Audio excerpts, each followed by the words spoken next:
ابن ابو ملیکہ بیان کرتے ہیں کہ حضرت عقبہ ابن حارث رضی اللہ عنہ نے مجھے یہ بات بتائی کہ میں نے ام یحییٰ بنت ابو احاب کے ساتھ شادی کر لی۔ ایک سیاہ فام یعنی کالے رنگ کی عورت جو ہے ہمارے پاس آئی اور اس نے کہا کہ میں نے ان دونوں یعنی میاں بیوی جو آپس میں ہوئے ہیں تو میں نے ان دونوں کو دودھ پلایا ہے، تو یعنی بچپن میں انہوں نے جو ہے میرا دودھ پیا ہے۔ تو راوی کہتے ہیں کہ میں نبی اکرم صلی اللہ علیہ وسلم کی خدمت میں حاضر ہوا اور حضور علیہ السلام کے سامنے یہ صورتحال ذکر کی، تو نبی اکرم صلی اللہ علیہ وسلم نے مجھ سے منہ پھیر لیا۔ میں نے عرض کی کہ یا رسول اللہ وہ عورت جھوٹ بول رہی ہے۔ نبی اکرم صلی اللہ علیہ وسلم نے فرمایا کہ تمہیں کیا پتہ، اس نے جو کہنا تھا وہ کہہ دیا، اب تم اسے یعنی اپنی بیوی کو جو ہے چھوڑ دو۔ اب یہ رضاعت کے تعلق سے یہ مسئلہ ہے۔ اب ولادت کے تعلق سے بھی یہ سماعت کر لے کہ تنہا جو ہے جو دایا ہوتی ہے جو، تو اس کی گواہی کے مقبول ہونے کے تعلق سے شیخ نظام الدین حنفی علیہ رحمہ لکھتے ہیں کہ وقت نکاح سے 6 مہینے کے اندر بچہ پیدا ہوا ہو تو نسب ثابت نہیں، اور 6 مہینے یا زیادہ پر بچہ پیدا ہوا تو نسب ثابت ہے، جبکہ شوہر اقرار کرے یا سکوت یعنی خاموش رہے۔ اور اگر کہتا ہے کہ بچہ پیدا ہی نہ ہوا تو ایک عورت کی گواہی سے ولادت یعنی وہ بچے کا پیدا ہونا ثابت ہو جائے گا۔ اور اگر شوہر نے کہا تھا کہ جب تو جنے تو تجھ کو طلاق، یعنی جب تو بچے کو جنم دے تو تجھے طلاق ہے، اور عورت بچے کے پیدا ہونے کو بیان کرتی ہے اور شوہر انکار کرتا ہے، تو 2 مرد یا 1 مرد اور 2 عورتوں کی گواہی سے طلاق ثابت ہوگی۔ تنہا جو ہے بچے کی پیدائش کی یعنی ولادت کی شہادت جو ہے یا جو دایا ہوتی ہے اس کی شہادت جو ہے ناکافی ہے، یعنی وہ کافی نہیں ہوگی۔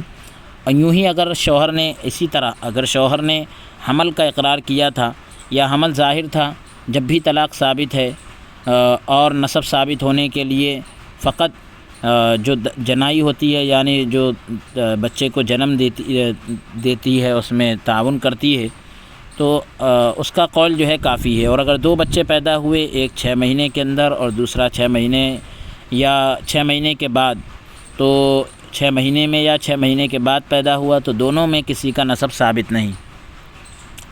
نکاح میں جہاں نسب ثابت ہونا کہا جاتا ہے وہاں کچھ یہ ضروری نہیں کہ شوہر دعویٰ کرے تو نسب ہوگا، بلکہ سکوت یعنی خاموش رہنے سے بھی نسب ثابت ہو جائے گا، اور اگر انکار کرے تو نفی نہ ہوگی، یعنی یہ انکار نہیں کہلائے گا جب تک لعان نہ ہو، اور اگر کسی وجہ سے لعان نہ ہو سکے جب بھی ثابت ہوگا۔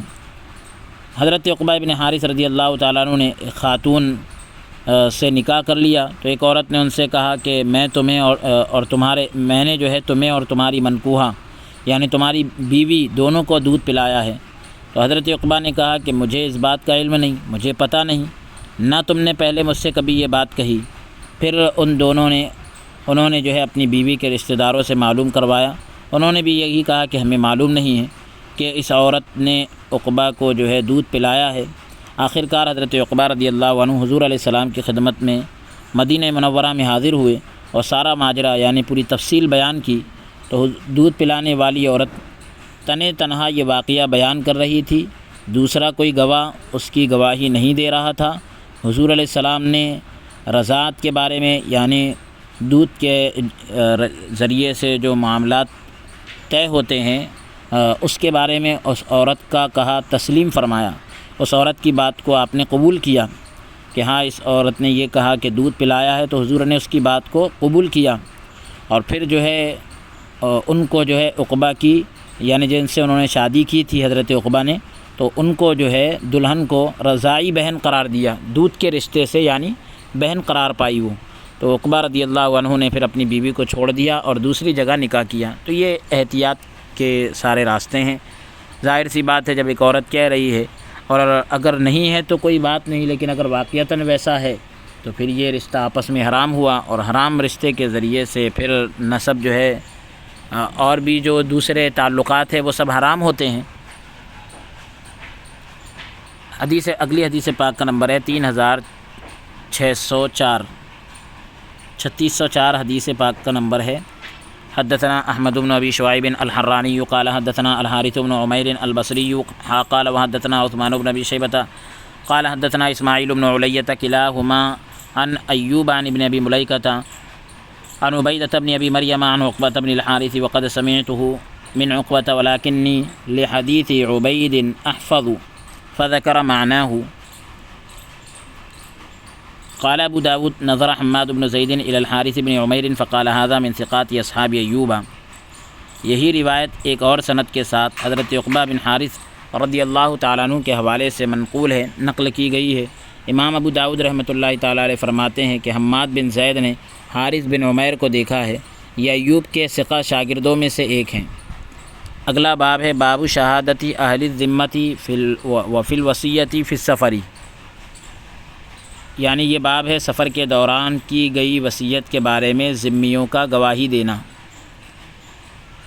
سفر کے دوران کی گئی کسی مسلمان کی وصیت کے بارے میں ذمیوں کا گواہی دینا۔ حدیث پاک کا نمبر ہے 3605، 3605۔ حدثنا زیاد بن ایوب قال حدثنا حشیم قال اخبرنا زکریا عن الشعبی ان رجلا من المسلمین حضرته الوفاة بدقوقاء هذه ولم يجد احدا من المسلمين يشهده على وصيته فأشهد رجلين من أهل الكتاب فقدما الكوفة فأتيا أبو موسى الأشعري فأخبراه وقدما بتركته ووصيته فقال الأشعري هذا أمر لم يكن بعد الذي كان في عهد رسول الله صلى الله عليه وسلم فأحلفهما بعد العصر بالله ما خانا ولا كذبا ولا بدلا ولا كتما ولا غيرا وإنها لوصية الرجل وتركته فأمضى شهادتهما۔ امام شعبی بیان کرتے ہیں کہ دقوقہ یہ ایک مقام کا نام ہے۔ دقوقہ کے مقام پر ایک مسلمان کا آخری وقت آ گیا، دنیا سے کوچ کرنے کا وقت آ گیا۔ اب اسے کوئی ایسا مسلمان نہیں ملا جس سے وہ اپنی وصیت کے بارے میں گواہ بنا لیتا، تو اس نے اہل کتاب سے تعلق رکھنے والے 2 آدمیوں کو گواہ بنا لیا، یعنی 2 کتابی لوگوں کو جو ہے اس نے اپنا گواہ بنایا۔ اب وہ دونوں آدمی کوفہ آئے اور وہ دونوں حضرت ابو موسیٰ اشعری رضی اللہ عنہ کی خدمت میں حاضر ہوئے اور انہیں اس بارے میں بتا دیا۔ وہ اس کا ترکہ اور اس کی وصیت ساتھ لے کر آئے تھے۔ حضرت ابو موسیٰ اشعری رضی اللہ عنہ نے کہا کہ یہ ایک ایسا معاملہ ہے جو نبی اکرم صلی اللہ علیہ وسلم کے زمانے اقدس کے بعد کبھی پیش نہیں آیا۔ پھر حضرت ابو موسیٰ اشعری رضی اللہ عنہ نے عصر کے بعد ان دونوں سے اللہ کے نام کی قسم لی، اللہ کے نام کی قسم لی کہ انہوں نے کوئی خیانت نہیں کی اور کوئی غلط بیانی نہیں کی، کوئی تبدیلی نہیں کی اور اسی طرح کوئی چیز نہیں چھپائی، کوئی چیز چھپائی نہیں، کوئی چیز متغیر نہیں کی، یعنی کوئی چیز بدلی نہیں ہے، کسی چیز کو نہیں بدلا ہے، تو یہ اسی شخص کی وصیت ہے اور اس کا ترکہ ہے۔ پھر حضرت ابو موسیٰ اشعری رضی اللہ تعالیٰ عنہ نے دونوں کی گواہی کو برقرار رکھا۔ اگلی حدیث پاک کا نمبر ہے 3606، 3606۔ حدثنا الحسن بن علی قال حدثنا یحیی بن آدم قال حدثنا ابن ابی زائدۃ عن محمد بن ابی القاسم عن عبد الملک بن سعید بن سعید بن جبیر عن ابیہ عن ابن عباس قال خرج رجل من بنی سہم مع تمیم الداری وعدی بن بداء فمات السہمی بأرض ليس بها مسلم فلما قدم بتركته فقدوا جام فضة مخوصا بالذهب مخوصا بالذهب فأحلفهما رسول الله صلى الله عليه وسلم ثم وجد الجام بمكة فقالوا اشتريناه من تميم وعدي فقام رجلان من أولياء السهمي فحلفا لشهادتنا أحق من شهادتهما وإن من شهادتهما وإن الجام لصاحبهم قال فنزلت فيهم يا أيها الذين آمنوا شهادة بينكم إذا حضر أحدكم الموت الآیہ سورہ مائدہ کی آیت مبارکہ ہے۔ اب حدیث پاک کا ترجمہ سماعت کریں کہ حضرت عبداللہ بن عباس رضی اللہ عنہما بیان کرتے ہیں، حضرت عبداللہ بن عباس رضی اللہ عنہما بیان کرتے ہیں کہ بنو سہم سے تعلق رکھنے والا، یہ قبیلہ ہے، قبیلہ بنو سہم سے تعلق رکھنے والا ایک شخص تمیم داری اور عدی بن بدہ کے ساتھ سفر پر روانہ ہوا۔ اس سہمی شخص کا انتقال ایک ایسی جگہ پر ہوا جہاں کوئی مسلمان نہ تھا۔ جب وہ دونوں اس کا طریقہ لے کر آئے تو اس کے پسماندگان نے، یعنی جب وہ دونوں اس کا مال لے کر آئے تو اس کے جو گھر والے تھے تو انہوں نے جو ہے چاندی سے بنے ہوئے ایک برتن کو غیر موجود پایا۔ گھر والوں نے کہا کہ بھئی چاندی سے بنا ہوا ایک برتن نہیں ہے، غیر موجود کا مطلب یعنی موجود نہیں ہے، جس پر سونے کے پترے لگے ہوئے تھے، یعنی کچھ بھی سونے کا جو ہے کچھ چڑھا ہوا تھا، کوئی چیز ایسی لگی ہوئی تھی۔ تو نبی اکرم صلی اللہ علیہ وسلم نے ان دونوں سے حلف لیا، قسم لی، حلف لیا یعنی قسم لی۔ پھر بعد میں وہ برتن مکہ مکرمہ میں مل گیا۔ ان لوگوں نے بتایا کہ ہم نے تو یہ برتن جو ہے تمیم اور حضرت عدی رضی اللہ عنہما سے خریدا ہے۔ تو سہمی شخص کے وارثوں نے، جو قبیلہ بنو سہم کا آدمی تھا، تو اس کے وارثوں میں سے دو آدمی کھڑے ہوئے اور انہوں نے یہ قسم اٹھائی، انہوں نے قسم کھائی کہ ہماری گواہی ان دونوں کی گواہی سے زیادہ سچی ہے، ہماری گواہی ان دونوں کی گواہی سے زیادہ سچی ہے، اور یہ برتن ہمارے ساتھی کا ہے، یہ برتن ہمارے ساتھی کا ہے۔ تو ان کے بارے میں یہ آیت نازل ہوئی، اے ایمان والو، تمہارے درمیان گواہی کا حکم یہ ہوگا کہ جب کسی شخص کو موت آ جائے یعنی موت کا وقت قریب آئے، پوری آیت ہے، تو دو آدمیوں کو گواہ بنا لے، اس تعلق سے حکم آیا ہے۔ اب اس میں جو ہے حدیث پاک میں اور آیت کی تفسیر میں بہت سے مسائل ہیں، تقریباً جو ہے اس میں یہاں تک کہ کہا گیا کہ 27 مسائل ہیں اس میں۔ تو پہلا مسئلہ تو یہ کہ مکی نے کہا کہ حضرت شیخ مکی نے کہا کہ یہ 3 آیات اہل معانی کے نزدیک قرآن میں اعراب، معنی اور حکم کے اعتبار سے مشکل ہیں۔ ابن عطیہ نے کہا کہ یہ اس کا کلام ہے جس کے لیے اس کی تفسیر میں اطمینان واقع نہیں ہوا، یہ ان کی کتاب میں واضح ہے۔ اب شارح لکھتے ہیں کہ مکی نے جو ذکر کیا کہ ابو جعفر نحاس نے بھی اس سے پہلے یہ ذکر کیا ہے کہ اس میں کوئی اختلاف نہیں کہ یہ آیات تمیم داری اور عدی بن بدہ کے سبب نازل ہوئی، ان کا جو واقعہ تھا اس کی وجہ سے نازل ہوئی۔ بخاری، دارقطنی وغیرہ ہما نے بھی حضرت ابن عباس رضی اللہ عنہما سے روایت کیا ہے اور فرمایا کہ تمیم داری اور عدی بن بدہ مکہ مکرمہ کی طرف جاتے تھے تو ان کے ساتھ بنی سہم کا ایک نوجوان بھی نکلا، وہ ایسے علاقے میں فوت ہوا، انتقال کرا کہ جہاں کوئی مسلمان نہیں تھا، تو اس نے تمیم داری اور عدی کو وصیت کی اور اپنا ترکہ یعنی اپنا مال اپنے اہل کی طرف سے، اپنے گھر والوں کی طرف سے ان کے ہاتھ بھیج دیا۔ اب ان دونوں نے چاندی کے جام کو، پیالے کو اپنے پاس رکھ لیا جس پر سونے کے کچھ نقش و نگار تھے۔ تو رسول اللہ صلی اللہ علیہ وسلم نے ان دونوں سے قسم لی کہ تم نے نہ چھپایا اور تمہیں اطلاع ہے۔ پھر وہ پیالہ مکہ میں پایا گیا تو انہوں نے کہا کہ یہ ہم نے عدی اور تمیم سے خریدا ہے۔ تو جو اس کے وارث تھے، قبیلہ بنو سہم کے شخص کے جو وارث تھے، اس میں سے 2 آدمی آئے اور انہوں نے قسم کھائی کہ یہ پیالہ جو قبیلہ بنو سہم کا آدمی انتقال کیا ہے اسی کا ہے، اور ہماری گواہی ان کی گواہی سے زیادہ ٹھیک ہے، اور ہم نے حد سے آگے تجاوز نہیں کیا، حد سے نہیں بڑھے۔ پھر فرمایا کہ پھر انہوں نے پیالہ لے لیا۔ تو اس بارے میں آیت نازل ہوئی، یہ دارقطنی کے الفاظ ہے۔ ترمذی وغیرہ نے تمیم داری سے اس آیت کے بارے میں روایت کیا ہے، یا ایھا الذین آمنوا شہادۃ بینکم۔ تو اب اس آیت سے بعض لوگوں نے کہا کہ عدی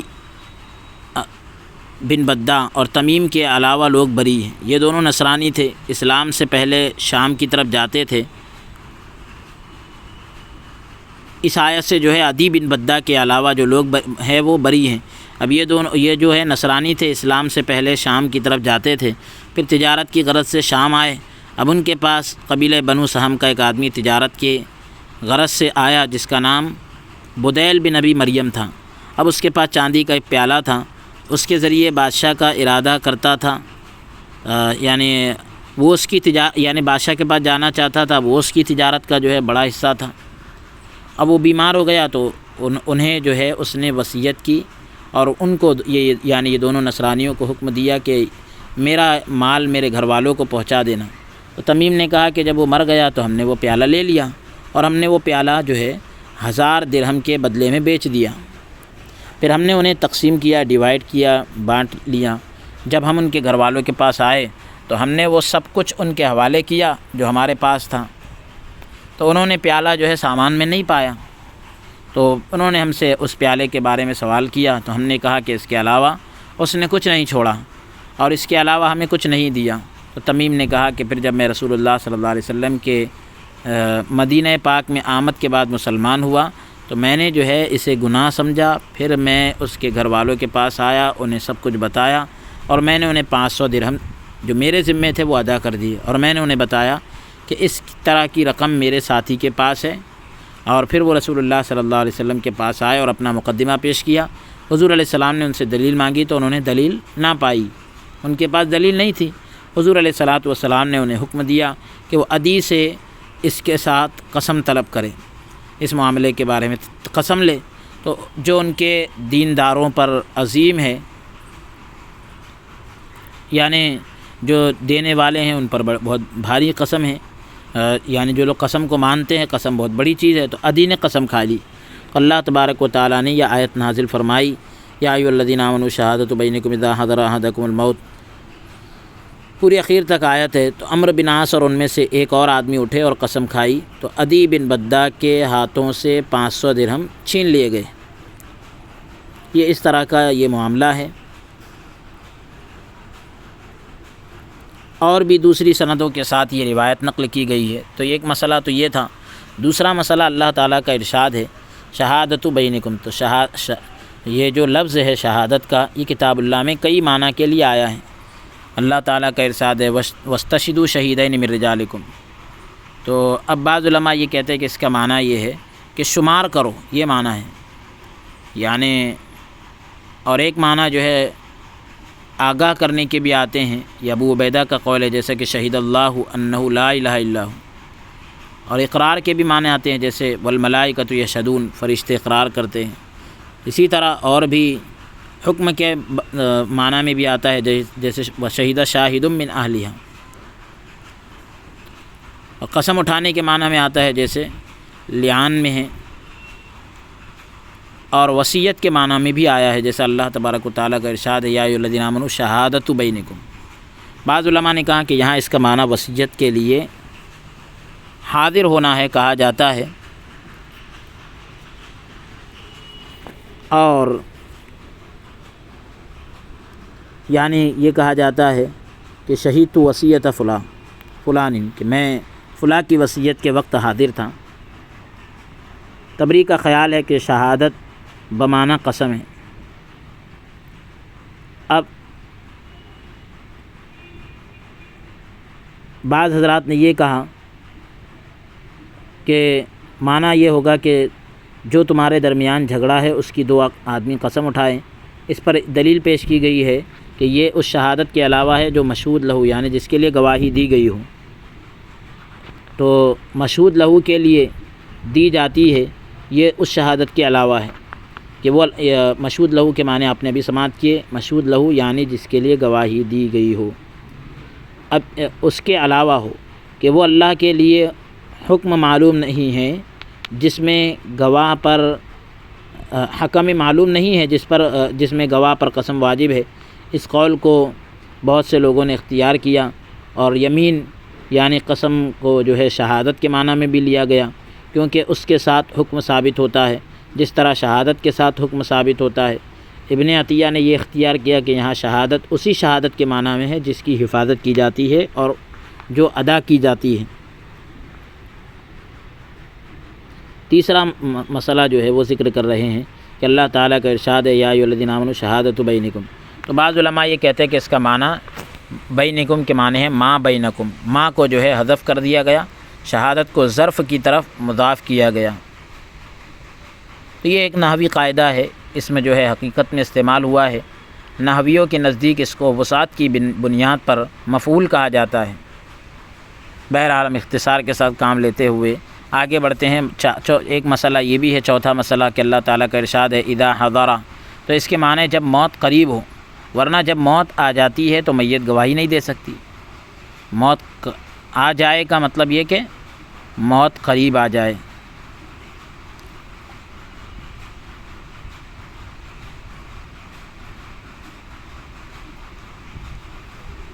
اور بھی سفر کی حالت میں جو ہے گواہی وغیرہ اور وصیت کے بارے میں بھی احکام آئے ہیں۔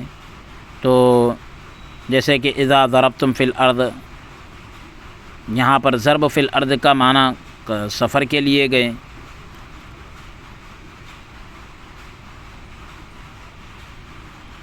اور ایک مسئلہ یہ بھی ہے کہ امام ابو حنیفہ رحمۃ اللہ علیہ نے اس آیت سے ذمی کافروں کی آپس میں شہادت کے جواز پر دلیل پیش کی ہے۔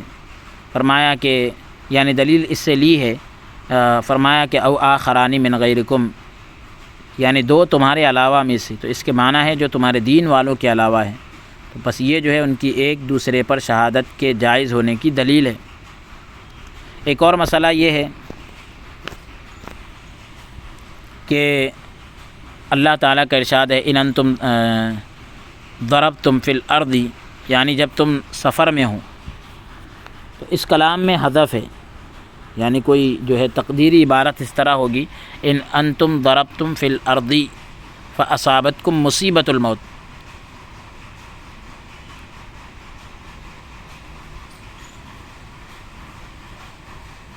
یعنی اگر تم زمین میں سفر پر ہو اور تمہیں موت کی مصیبت پہنچے تو اپنے گمان میں دو عادل آدمیوں کو وصیت کرو۔ تو اس آیت میں موت کو مصیبت کا نام دیا ہے۔ ہمارے علماء نے فرمایا موت اگرچہ مصیبت عظمیٰ ہے اور مصیبت کبریٰ ہے، لیکن اس سے بڑی موت سے جو ہے اس سے بڑی مصیبت جو ہے وہ موت سے غفلت ہے۔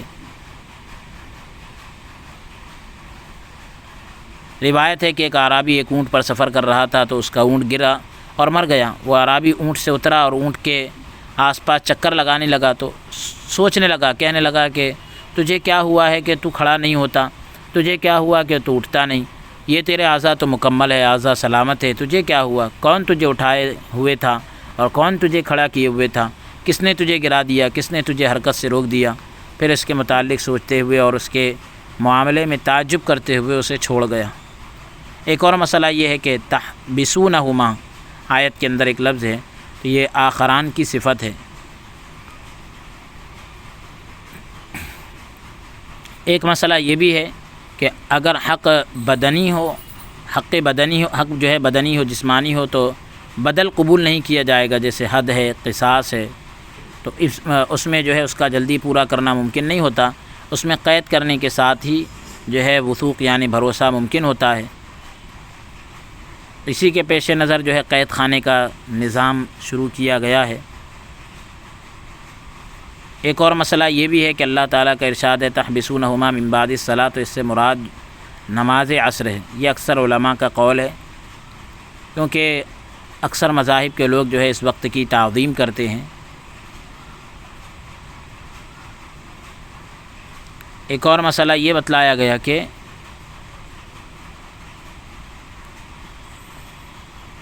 امام مالک امام شافعی کا اختلاف ہے کہ کتنے حق کے ضیاع پر قسم لی جائے گی، کتنا حق ضائع ہونے پر قسم لی جائے گی۔ تو امام مالک نے فرمایا کم از کم 3 درہم ہو، اور انہوں نے اس کو جو ہے قطع ید یعنی ہاتھ کاٹے جانے پر، چوری کرنے میں ہاتھ کاٹے جانے پر قیاس کیا کہ ہر وہ مال جس میں ہاتھ کاٹا جاتا ہے اور جس کے لیے عضو یعنی ایک پارٹس آف باڈی کی حرمت اس کا احترام جو ہے ساقط ہو جاتا ہے، وہ عظیم ہے۔ امام شافعی رحمۃ اللہ علیہ نے فرمایا کہ قسم اس مال کے لیے اٹھائی جائے جو کم از کم 20 دینار ہو، کم سے کم جو ہے 20 دینار کا ہو، اور انہوں نے جو ہے زکوٰۃ پر اس کو قیاس کیا۔ اللہ تعالیٰ کا ارشاد ہے فیقسمان باللہ، تو فیقسمان میں جو فا ہے وہ عطف کا ہے، جملے کا جملے پر عطف ہے یا جزا کا جواب ہے۔ یہ ایک نحوی بحث ہے، یعنی تم انہیں قسم کے لیے روک لو تو یہ جواب امر ہے، جس پر دلیل یہ ہے، کلام جو ہے دلیل ہے۔ گویا فرمایا کہ جب تم انہیں روکو تو وہ قسم اٹھائیں۔ اور ایک مسئلہ یہ بھی بتلایا گیا کہ علماء کا اختلاف ہے کہ فیقسمانی سے کیا مراد ہے۔ بعض نے کہا کہ اس سے مراد وصی ہے جب ان کے قول پر شک کیا گیا ہو، بعض نے کہا کہ گواہ ہیں جب وہ عادل نہ ہو اور حاکم کے قول پر شک کرے تو ان سے قسمیں اٹھوائیں۔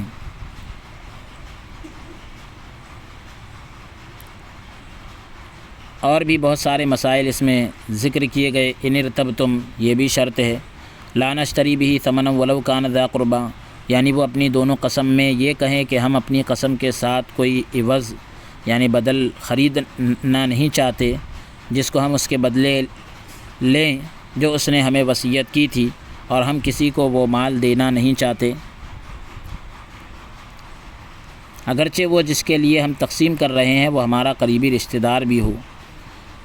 تو قول کا جو ہے اضمار کثیر ہے، یعنی یہاں پر ضمائر کا بہت استعمال کیا گیا ہے۔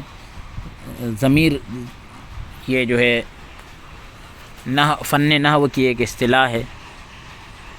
ایک اور اللہ تبارک و تعالی ایک اور مسئلہ یہ ہے کہ اللہ تعالیٰ کا ارشاد ہے لا نشتری بھی ثمنا، تو ثمنن جو ہے کوفیوں نے کہا، اس کا معنی ہے کہ ثمنن کو یعنی یہ معنی ہے کہ ذا ثمن، ایسا مال جو قیمت والا ہو۔ ثمنن کے معنی ذا ثمن، ایسا معنی آئیں، اس طرح کے معنی آئیں گے۔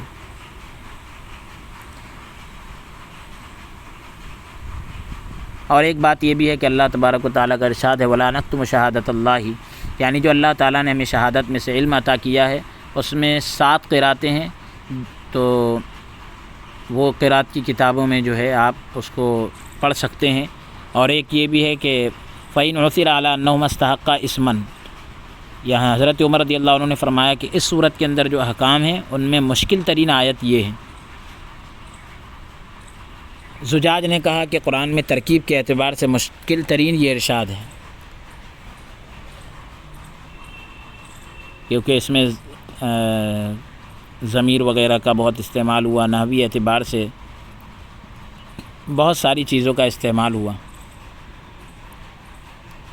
اس چیز کا نام بتلایا گیا کہ بعض لوگوں نے اس کے معنی جو ہے خیانت کر کے انہوں نے جو چیز لی اس کو اسم کے معنی دی ہے، بعض نے کہا کہ اس چیز کا نام ہے جو بغیر حق کے ظلم کے طور پر لی جاتی ہے۔ اور ایک مسئلہ یہ ہے کہ اللہ تعالیٰ کا ارشاد ہے فآخران یقومان مقامہما، یعنی قسموں یا گواہی میں 2 ان کی جگہ کھڑے ہوں۔ فرمایا کہ فآخرانی اس کے مطابق کہ ورثہ 2 تھے، اور فآخرانی کو یہ جو ہے یقومانی جو ہے صفت ہے، اور مقامہما یہ جو ہے مصدر ہے۔ یہ نحوی اعتبار سے بہت سارے مسائل ذکر کیے گئے ہیں۔ اور ایک مسئلہ یہ بھی ہے کہ اللہ تعالیٰ کا ارشاد ہے من الذین استحق علیہم الاولیان، اس کے معنی یہ ہے کہ جن کو وصیت کرنے کا حق دیا گیا تھا۔